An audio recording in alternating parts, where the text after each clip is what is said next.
ராஜேந்திர சோழன் பிறந்தது 10ஆம் நூற்றாண்டு இறுதிப் பகுதி.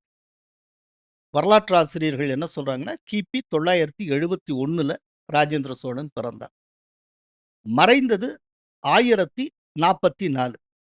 அதாவது 11ஆம் நூற்றாண்டின் முற்பகுதி. அந்த இதுல மறையிறான்.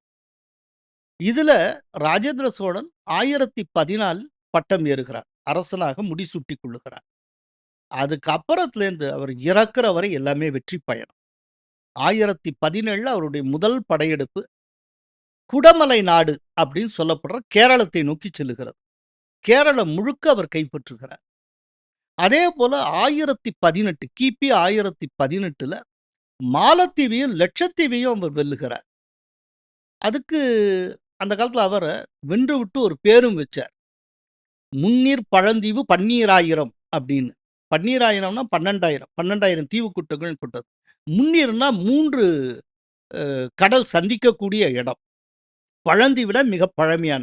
ஸோ லட்சத்தீவுகள்ங்கிறதும் சரி, மாலத்தீவுங்கிறது நிறைய தீவு கூட்டங்கள் கொண்டது. இதை ராஜேந்திர சோழன் வென்று இருக்கிறார். அதுக்கப்புறம் 1019ல வடக்கு நோக்கி நகர்கிறார். கங்கை சமவெளியை அவன் ஜெயிக்கிறான். அப்படி போயிட்டு இருக்கிற போக்கிலேயே 1021ல இன்னைக்கு இருக்கிற சத்தீஸ்கரை அவன் ஜெயிக்கிறான். சத்தீஸ்கர் தெற்கு பகுதி சக்கரக்கோட்டம்னு பேர். அதை ராஜேந்திர சோழன் ஜெயிக்கிறான்.